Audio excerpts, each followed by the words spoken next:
Another warm, humid day in northeast Ohio. We're supposed to get a little rain later. I hope so. Ground's getting pretty dry. My tree pollen allergies are really flaring up. Didn't have that problem last year or before. So, another surprise that age throws at you, I guess. Or aging, which we all are. So, I went through my normal routine this morning. I just want to know what's going on in the world before I start my day.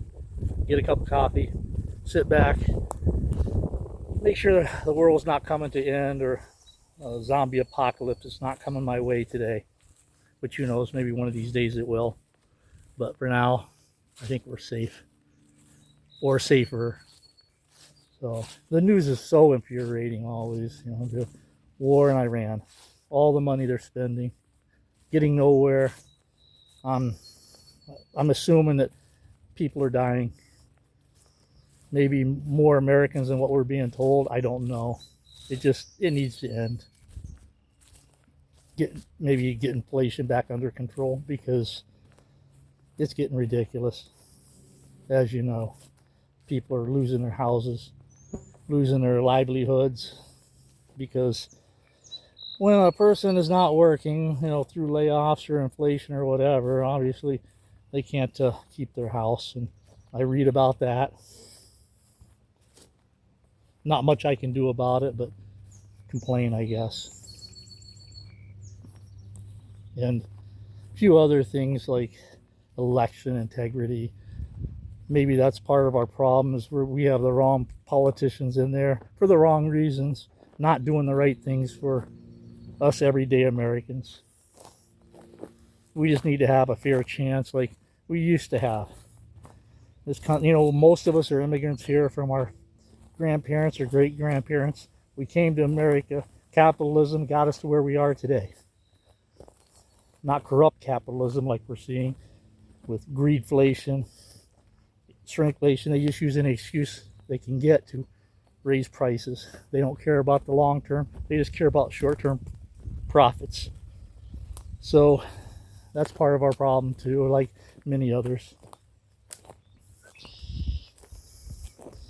Now, what I said earlier about no current threats today, well, there are. You go to the supermarket.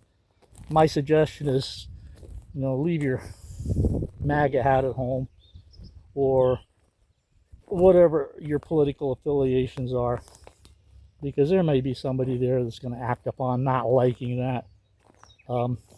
It's just kind of called being a gray man, and I don't think you're doing it out of fear. You're doing it out of you just don't want to get involved with something that you might end up in court over. So that's my outlook on that. And then as far as being prepared, I think everybody should have some extra food at home. So if one of these viruses, you know, hit your area, at least you can lay low for a week or two until maybe they can get it under control. You're not putting yourself at risk by going to the store. Or if a natural disaster happens and the grid gets knocked down, you'll be able to live somewhat of more of a normal life. Hopefully you have a generator or solar power generator, a gas generator. These things all help keep normalcy in your life. You can at least have a few lights on and keep the refrigerator running, not spoil all your food. So that and so food protection. Yeah, we've always needed protection. That somebody wants to come and storm into your house and you're fearing for your life. Well, you know what to do. Medicine, always a good, especially if you need it to stay alive. It'd be good to have a month ahead of time. A lot of times when people go see their doctors, they can ask for some extra antibiotics or whatever, and then stay stocked up on rubbing alcohol, band-aids. A lot of people will say tourniquet in case something major happens. I suppose that's a good idea because 911 might not be out there to come to save you. Let's see what else. I think I covered everything. Some of these rich people, you know, building these super duper bunkers to hide in. They could probably last a year. I can't afford to do that. And I imagine most of you guys can't afford to do that. So that's definitely out of the question. But there's going to be times if there's civil unrest or things fall apart, there may be people coming to your house to steal what you got. And there's going to be times when you can defend yourself. Maybe there's going to be times when there's just too many of them and it's not a good idea. You'll probably come out on the short end of the stick. You know, I would suggest everybody have some place in their house they can hide, or on their property.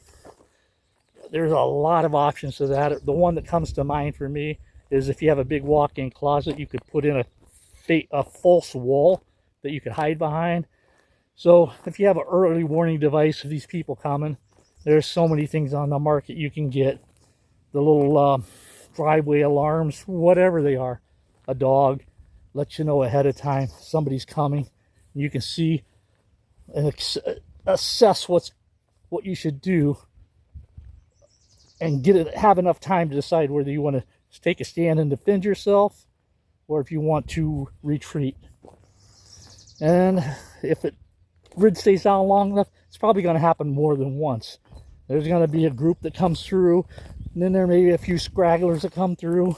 And you know, if you have extra supplies, you might want to put them in a place where it's not going to be so easy to find, so that they don't take all your food. And then you be it where you started out with nothing and have to go maybe out on your own and see if you can steal from somebody else. I mean, who wants to do that? So really, that's about it for now. It's just every day the news gets more and more infuriating. It's harder for me to put it out of my head, which you got to do. I think I did an earlier video. Everybody has their own line between seeing too much of the social media and not enough. Having your head buried in the sand is definitely not advised.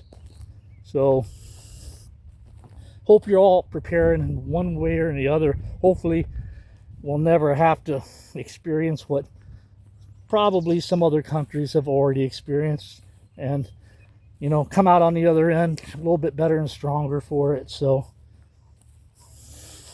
peace to all. I'll talk to you later. Bye.